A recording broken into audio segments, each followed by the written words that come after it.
जय श्री कल की। ओम नमो भगवते वासुदेवाय। कोलकाता की डॉक्टर बिटिया को आज तक न्याय नहीं मिला। पीड़ित परिवार वेट कर रहा है कि कब असली मुजरिम को, असली अपराधी को, कब उनको सज़ा मिलेगी और कोलकाता की बिटिया को कब न्याय मिलेगा।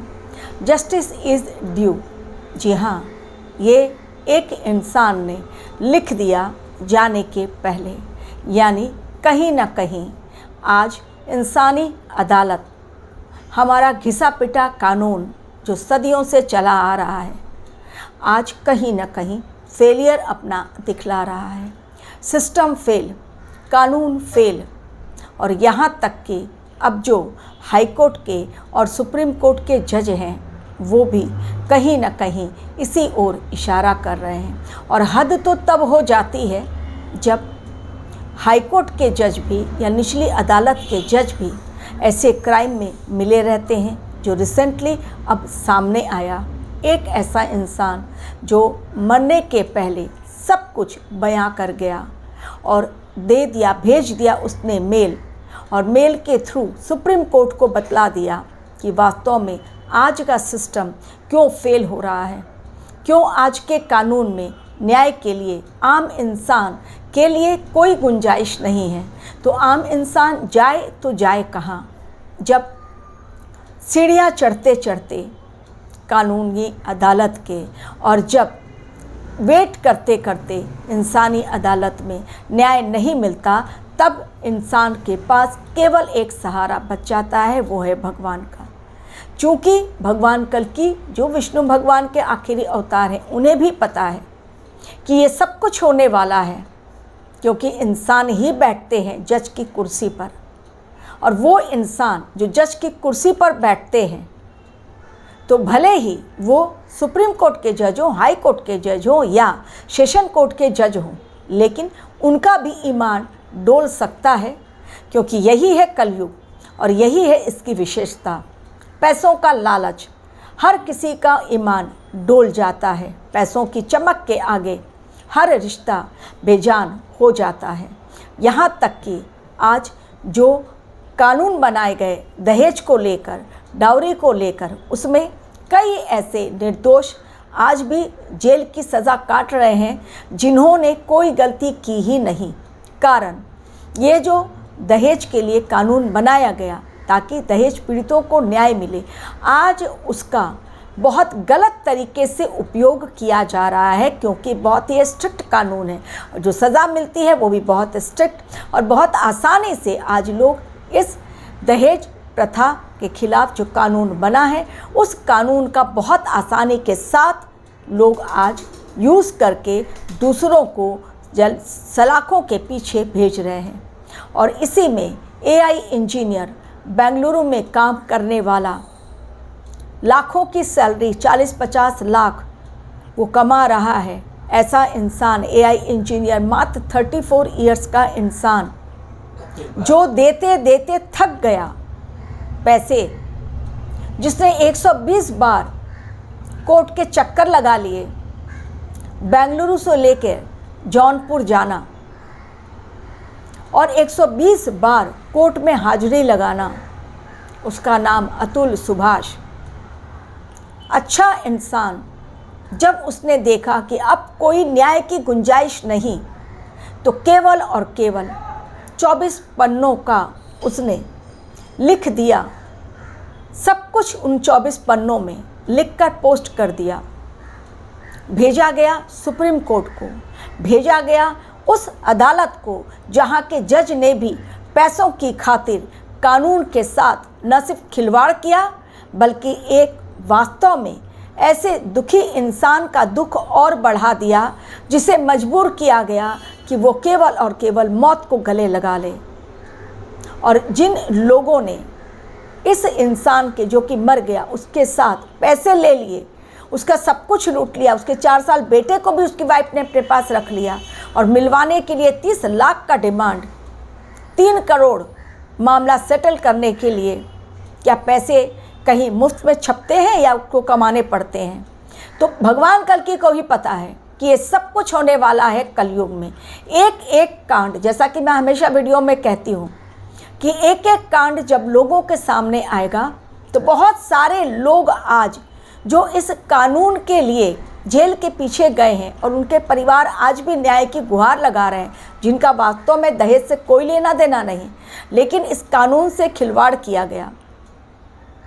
और ऐसे लोग जिन्हें आज तक न्याय की तलाश है, नहीं मिल पाया न्याय, तो कुछ लोग तो सुसाइड कर लेते हैं क्योंकि उन्हें न्याय मिलने वाला नहीं इंसानी अदालत में।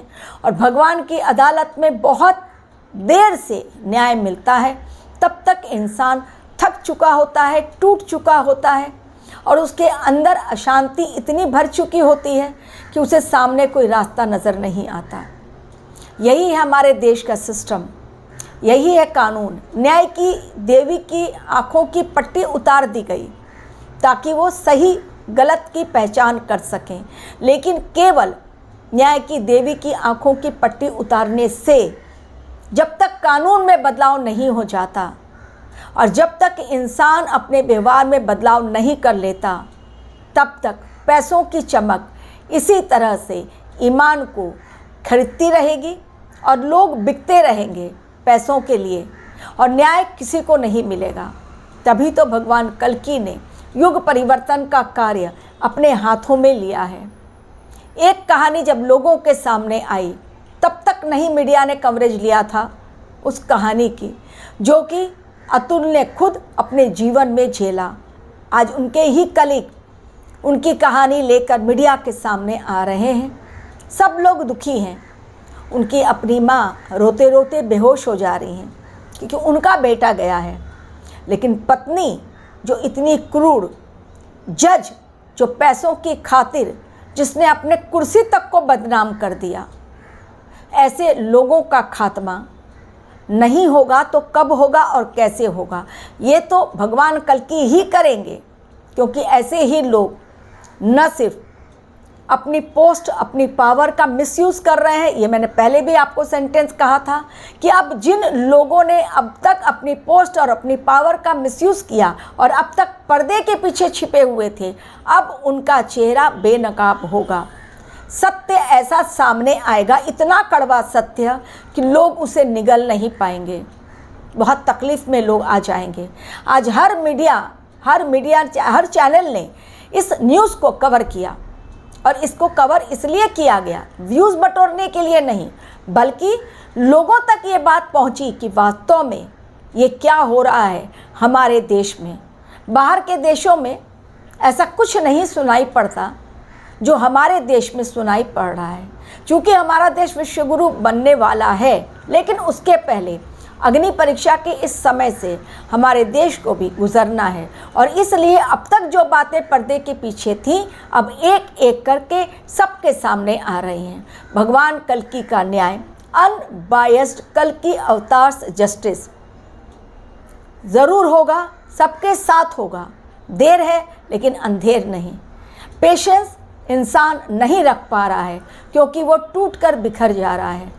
क्योंकि उस इंसान ने इसलिए सुसाइड किया क्योंकि उसने कहा कमा मैं रहा हूँ, पैसे मैं कमा रहा हूँ, लेकिन पैसों से खिलवाड़ किया जा रहा है, मेरा मजाक उड़ाया जा रहा है। मुझे कहा जा रहा है, उनकी सास ने उनको कहा, मदर इन लॉ ने उनको कहा कि कब तुम सुसाइड करोगे, और इस बात को सुनकर जज हंस रही हैं। तो ये कहाँ के जज और ये कैसी सास। तो जो पैसों का चेन था, उस इंसान ने कहा ऑन रिकॉर्ड, क्यों ना इस चेन को ही तोड़ दिया जाए।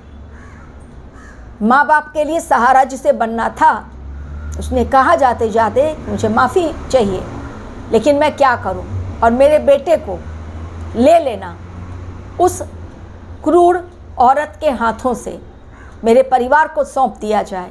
और अगर अब भी मेरी स्टोरी सुनकर सुप्रीम कोर्ट, जिसको कि उन्होंने मेल भेजा डायरेक्ट, अगर न्याय नहीं मिलता मेरे परिवार को, मेरे भाई को जो कि ज़िंदा है अभी, अगर उनको न्याय अब तक नहीं मिलता और उन्हें भी इसी कानून के सहारे जेल के पीछे डाला जा रहा है, तो फिर मरने के बाद जो अस्थियां गंगा नदी में प्रवाहित की जाती हैं, वो सुप्रीम कोर्ट के सामने ही किसी गटर में डाल देना। क्योंकि न्याय तो मिलने से रहा, और न्याय के बदले न्याय मांगने की चाहत में कहीं अतुल के माता पिता और भाई को भी प्रताड़ित न किया जाए। और असुर भागते हैं, कब तक भागोगे? रातों रात जैसे ही सारी मीडिया चैनल ने ये न्यूज़ कवर किया और लोग कैमरा लेकर पहुँचे, मीडिया चैनल कैमरा लेकर पहुँच गई उनके घर, जिन्होंने ये काले करतूत को अंजाम तक पहुंचाया और एक इंसान को मरने पर मजबूर कर दिया। वो इंसान मरा इसलिए क्योंकि इतने सालों तक लगातार वो पैसे दे रहा है इन लोगों की पार्टी करने के लिए, और कहा भी गया कि अगर तुम मर जाओगे तो तुम्हारे माँ बाप देंगे हमें पार्टी करने के लिए पैसे। तो इतने क्रूर लोग कैसे दुम दबाकर भागे कैमरा देखकर, रातों रात वो भी कैप्चर हो गया। पहले तो धमकियां दी जा रही थी मीडिया को कि तुम पर भी हम लोग FIR दर्ज करवा देंगे। तो मीडिया वाले तो डरने वाले नहीं हैं, क्योंकि वो मीडिया है, हर खबर को दिखलाते हैं। तो अगर किसी के साथ भी ऐसा होता है, बिल्कुल आवाज़ उठाइए, NGO तक भी अपनी आवाज़ पहुंचाइए।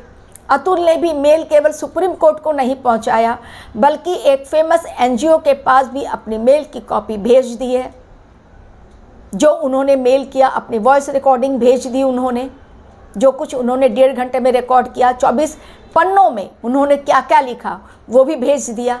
और अब ये लड़ाई उनके पीछे उनका परिवार एवं सुप्रीम कोर्ट के जज, और उस जज को भी सज़ा ज़रूर मिलेगी जिन्होंने इस इंसान को, एक अच्छे खासे इंसान को 34 इयर्स में मरने के लिए मजबूर कर दिया। तो घिसा पीटा कानून और सड़ी गली व्यवस्था, हमारे देश का सिस्टम, जिसके खिलाफ सुप्रीम कोर्ट के ही बहुत फेमस वकील अश्विनी उपाध्याय लगातार आवाज़ उठाते रहे हैं और आगे भी उठाएंगे अपने चैनल के माध्यम से। बहुत बेहतरीन इंसान और बहुत बेहतरीन चैनल, बोलते हैं खुलकर और आवाज़ उठाते हैं अन्याय के खिलाफ। तो जस्टिस इज़ ड्यू, लेकिन न्याय तो होकर रहेगा भगवान कल्कि के द्वारा। Thank you very much for watching my video.